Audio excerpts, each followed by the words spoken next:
அன்பு உள்ளங்கள் அனைவருக்கும் வணக்கம். வாழ்க வளமுடன். வீனஸ் வாஸ்து திருநெல்வேலி மாவட்டம் அம்பாசமுத்திரத்திலிருந்து மீண்டும் உங்கள் வீனஸ் எம் இசைக்கு வேலு. ஓம் சரவண பவ.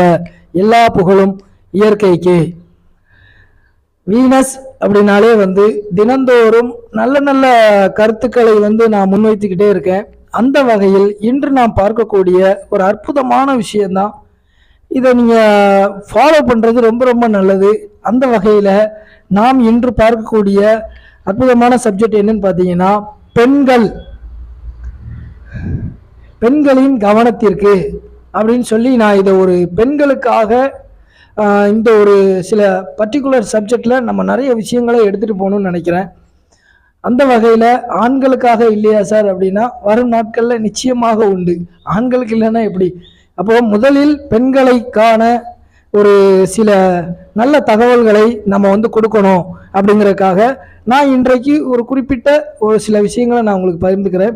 வரும் நாட்களில் இதன் தொடர்ச்சியாக நான் நிறைய விஷயங்களை என்னுடைய அனுபவத்தில் நான் வாஸ்து பார்க்க போன இடங்களில் நடந்த சம்பவங்களாக இருந்தாலும் சரி, அப்போது நம்ம அதையும் சேர்த்து ஒவ்வொரு வீடியோவுடன் இணைத்து நான் உங்களுக்கு சொல்கிறேன். சரி, இன்று நாம் பார்க்கக்கூடியது என்னன்னு பார்த்தீங்கன்னா, பெண்களின் கவனத்திற்கு நம்ம நிறைய இடங்கள்ல நான் பார்த்த வாஸ்து பார்த்த வீடுகளாக இருந்தாலும் சரி, நிறைய பெண்களில் பார்த்த நான் விதம் அப்படிங்கிற ஒரு சர்க்கிளில் நிறைய பேர் பெண்கள் பண்ணக்கூடிய தவறுகள் என்னன்னு பார்த்தீங்கன்னா, வீட்டில் ஒரே புலம்பிக்கிட்டே இருக்கிறது. ஒரே எந்த நேரம் பார்த்தாலும் குழப்பம் என்ன ஆகுது அப்படின்னா, அது குழப்பமாக மாறுது.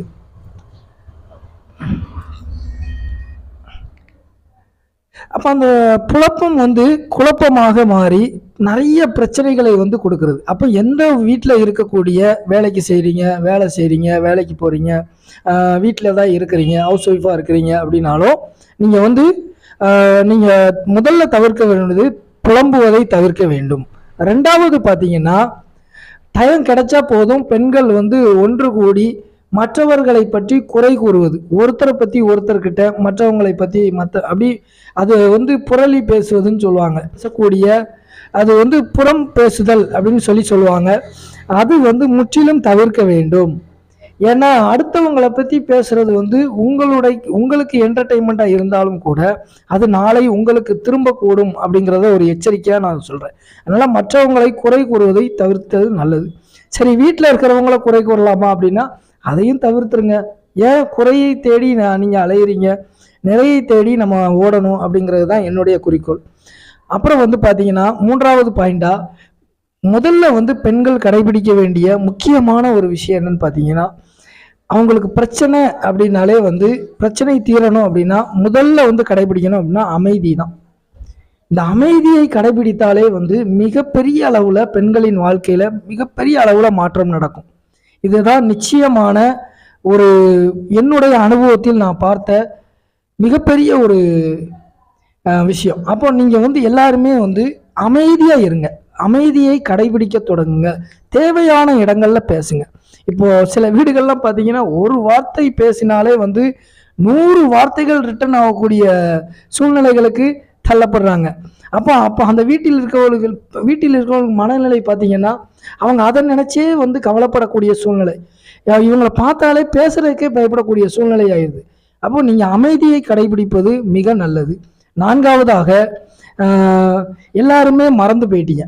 இப்போ பெண்கள் எல்லாருமே இந்த புலம்புறது, குறை கூறுறது, அமைதியாக இல்லாமல் இருக்கிறது, அதிக சத்தம் போடுறது, இப்போ இந்த 3 விஷயங்களும் என்ன ஆகுது அப்படின்னா பிரச்சனைகளை அதிகரித்து உங்களுக்கான அந்த புன்னகை, மகிழ்ச்சி, சந்தோஷம் இதெல்லாம் போயிடுது. அப்போ எந்த நேரமும் நீங்கள் அந்த வாழ்க்கையில் தினசரி அதுக்கு பேர் சிரிப்பு பயிற்சின்னு சொல்லுவாங்க. சிரிப்பு பயிற்சி, சிறப்பு பயிற்சின்னு வச்சுக்கலாம். சிரிக்க பழகுங்க, புன்னகைக்க பழகுங்க. நீங்கள் அந்த புன்னகையே மறந்துட்டு தேவையில்லாத பிரச்சனைகளை கொண்டு மிகப்பெரிய ஒரு பிரச்சனைகளை பெண்கள் உண்டு பண்ணக்கூடாது.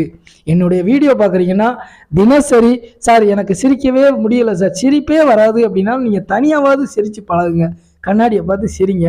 தன்னைத்தானே சிரித்து கொள்ளுதல் கூட ஒரு மிகப்பெரிய ஒரு பயிற்சி தான் அப்படின்னு சொல்கிறாங்க. அப்போ வந்து நீங்கள் அந்த சிரிப்பு அப்படிங்கிறத வந்து ஆனந்தம், மகிழ்ச்சி, அது வந்து ஒரு எல்லை இல்லாத ஒரு யாரும் உங்ககிட்ட வந்து காசு கேட்க போகிறதில்ல. இதுக்கு யாருக்காவது நீங்கள் காசு கொடுக்கணுமா, பணம் கொடுக்கணுமா அப்படிங்கிறத நீங்கள் கொஞ்சம் திங்க் பண்ணி பாருங்கள். தினந்தோறும் புன்னகைக்க பழகுங்கள். அப்புறம் பார்த்தீங்கன்னா, பெண்கள் வந்து சில பெண்களின் மனநிலை என்ன அப்படின்னா, தன்னைத்தானே தாழ்த்தி கொள்ளக்கூடிய ஒரு மனநிலை அவங்கக்கிட்ட இருக்குது. என்னென்னா, சில பேர் அழகாக இருப்பாங்க, சில பேர் அழகு குறைவாக இருப்பாங்க. அந்த அழகு குறைவாக இருக்கக்கூடியவர்களின் மனநிலை பார்த்தீங்கன்னா, அவங்க வந்து ஏதோ மற்றவர்களை கம்பேரிசன் பண்ணி நம்ம அழகா இல்லையோ அப்படிங்கிற ஒரு ஃபீலிங்ஸ் வந்து அந்த மனசுக்குள்ளே இருக்குது. அதே போலலாம் நீங்கள் திங்க் பண்ணாதீங்க. அந்த பொறாமை அப்படிங்கிற ஒரு விஷயம் எங்கே ஸ்டார்ட் ஆகுது அப்படின்னா, இங்கே இருந்தால் ஸ்டார்ட் ஆகுது. எல்லா மனிதர்களுமே இந்த உலகத்தில் அழகு அப்படிங்கிற ஒரு விஷயம்தான். நீங்கள் யாரையும் அழகு இல்லை, நம்ம வந்து அழகா இல்லை, நம்மக்கிட்ட ஏதோ ஒரு குறை இருக்குது அப்படின்னு சொல்லி குறையை தேடாமல் நாமும் அழகு தான், நாங்களும் அழகு தான் அப்படின்னு சொல்லி பழகுங்க. உங்களை நீங்கள் அழகாக இருக்கீங்கன்னு நினச்சா மட்டும்தான் அந்த புன்னகை, மகிழ்ச்சி, ஆனந்தம் எல்லாமே கிடைக்கும்.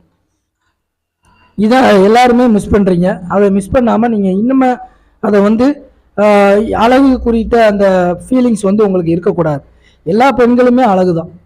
சரி, அடுத்த பாயிண்ட் என்னன்னு பார்த்தீங்கன்னா, பெண்களின் கவனத்திற்கு முக்கியமாக இந்த முக்கியமான விஷயம், இல்லாததை நினைத்து ரொம்ப ஏங்குறது, ரொம்ப கவலைப்படுறது, தேவையில்லாத அதாவது மன அழுத்தத்திற்கு ஆளாகுது. இல்லாததை நினைத்து உங்ககிட்ட இருக்கிறது என்னவோ அதை நினைத்து நீங்கள் என்றைக்கு ஆனந்தப்பட முயற்சி பண்ணுறீங்களோ அன்று முதல் உங்கள் வாழ்க்கை நிச்சயமாக அந்த இல்லாதது கூட உங்களுக்கு இருப்பதை போல சூழ்நிலையை உண்டு பண்ணும். நீங்கள் இல்லாததை நினச்சி ஃபீல் பண்ணிக்கிட்டே இருந்தீங்கன்னா அந்த இருப்பதை வந்து நீங்கள் மிஸ் பண்ணக்கூடிய ஒரு வாய்ப்பு நிச்சயம் உருவாகும். அதனால் இருக்கிறத நீங்கள் வைத்து அதை மகிழ்ச்சிகரமாகவும் சந்தோஷமாகவும் ஆனந்தமாகவும் வாழ பழகிக்கிடணும். அப்புறம் பார்த்தீங்கன்னா, அந்த இருப்பதை வைத்து சந்தோஷமாக வாழ பழகிட்டோம் அப்படின்னா நாம் எதிர்பார்த்தபடி உங்களுக்கு வந்து கிடைக்கும். இதுதான் ஒரு சின்ன ஒரு சீக்ரெட்ஸான ஒரு விஷயம்.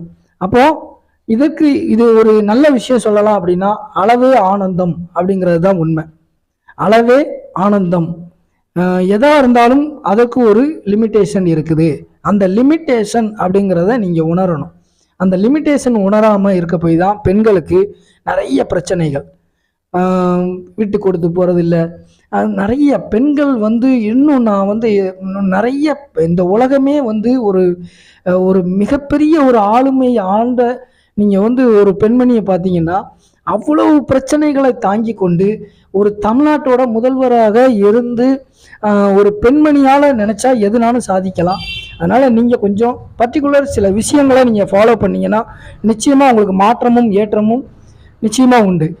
ஃபைனலாக நான் ஒரு பாயிண்ட் சொல்கிறேன். இன்று இந்த விஷயத்தை தொடர்ச்சியாக நாளை நம்ம வரக்கூடிய நாட்களில் பெண்களுக்காக நான் சில விஷயங்களை தொகுத்து வழங்குகிறேன். அந்த வகையில் இந்த ஃபைனலைஸ் இன்று நான் சொல்லக்கூடிய விஷயத்தை நீங்கள் இனிமேல் பண்ணாதீங்க. இதை மட்டும் பண்ணாமல் இருங்க. நீங்கள் ஒவ்வொரு நாளும் அந்த ஆனந்தமும் மகிழ்ச்சியும் உங்கள் லைஃப்பில் ஒரு மாற்றமும் ஏற்றமும் நிச்சயமாக நடக்கும். எந்த வீட்டுக்கு போனாலும், நான் இப்போ வாஸ்து பார்க்க போகிற வீடுகளாக இருந்தாலும் சரி, ஏதாவது ஒரு விஷயத்தை பார்த்த உடனே ஒரு எமோஷனல் ஃபீலிங், ஏதாவது ஒரு விஷயத்தை கேட்ட உடனே எமோஷனல் ஃபீலிங் பண்ணுறது. தயவு செய்து பெண்கள் வந்து கண்ணீர் வடிச்சிங்க அப்படின்னா உங்களுடைய கண்ணீருக்கு அப்படிங்கிறது வந்து இழப்பு யாருக்குன்னு அப்படின்னா நம்மளுடைய அந்த குடும்பத்தில் வசிக்கக்கூடியவர்களுக்கு தான். அப்போது நீங்கள் வந்து உங்களுடைய கண்ணீர் அப்படிங்கிறது வந்து ஒரு ஆனந்தமாக இருக்கக்கூடிய சூழ்நிலையாக இருக்கணுமே தவிர, அப்போ கூட நான் வந்து கண்ணீர் வடிக்காதீங்கன்னு தான் சொல்லுவேன். அந்த கண்ணீருக்கு வேல்யூ இருக்குது. நீங்கள் வந்து அந்த கண்ணீரை தேவையில்லாமல் பயன்படுத்தி தேவையில்லாமல் உங்கள் உடல்நிலையும் அதாவது உங்கள் உடல்நிலையும் வந்து பின்னுக்கு தள்ளி அப்போ நிறைய விஷயங்களை வந்து நம்ம மாற்றிக்கிடணும் அப்படிங்கிறது தான் நான் வந்து உங்களுக்கு சொல்லக்கூடிய இது அறிவுரை அப்படிங்கிறத விட டிப்ஸாக நீங்கள் எடுத்துக்கோங்க. டிப்ஸ் அப்படிங்கிறது தான் எனக்கு தெரிந்த விஷயங்களை நான் எனக்கு கற்றுக் கொடுத்த, எனக்கு குரு கற்றுக் கொடுத்த நான் சில விஷயங்களை உங்களுக்கு ஃபார்வர்ட் பண்ணுறேன், அவ்வளோதான். இன்னும் நிறைய இருக்குது. பெண்கள் குறித்து நிறைய பேசலாம். நிறைய விஷயங்களை நான் வரும் நாட்களில் ஷேர் பண்ணுறேன். அப்போ இனிமேல் என்னுடைய வீடியோ பார்த்த பிறகு பெண்கள் தயவு செய்து இந்த வீட்டிலையோ வெளியிலையோ கண்ணீர் வடிக்கக்கூடிய அந்த பழக்கத்தை முதல்ல விடுங்க. சில வீடுகளில் பார்த்தீங்கன்னா எந்த நேரம் பார்த்தாலும் அழுகுனி மூஞ்சி சார், எதை சொன்னாலும் அழுதுருவா அப்படின்னு சொல்லி சில பேர் சொல்கிறாங்க. அப்போ ஏன் அந்த எமோஷனல் ஃபீலிங்குள்ளே நீங்கள் முதல்ல இந்த எமோஷனல் ஃபீலிங்கை விட்டு வெளியில் வந்தால் மட்டும்தான் நீங்கள் இந்த இப்போ பரந்த உலகத்தில், எவ்வளோ பெரிய உலகத்தில் எவ்வளவோ விஷயங்கள் இருக்குது ஜெயிக்கிறதுக்கு, வின் பண்ணுறதுக்கு, இதை நோக்கி நகரணும் பெண்கள் வந்து. இதுதான் என்னுடைய இந்த வீடியோவுக்கான முழு தகவலுக்கும் இதுதான் நீங்கள் போடக்கூடிய ஒரு அஸ்திவாரமாக இருக்கும். அப்போ இனிமேல் வந்து பெண்கள் வந்து தயவு செய்து கண்ணீர் வடிக்கக்கூடாது, அழக்கூடாது. உங்கள் முகத்தில் இருக்கக்கூடிய அந்த அழகும் புன்னகையும் மட்டும்தான் உங்களை அடுத்த கட்டம் எடுத்து செல்லுங்கிறத நீங்கள் மறக்கவே கூடாது. இன்று இந்த அரிய தகவலை உங்களுக்கு வழங்க எனக்கு வாய்ப்பளித்த எல்லாம் வல்ல இயற்கைக்கும் நன்றியை தெரிவித்துக் கொள்கிறேன். மீண்டும் ஒரு நல்ல இயற்கை வாஸ்து தகவலோடு உங்களை சந்திக்கிறேன். வாழ்க வளமுடன். நன்றி, வணக்கம்.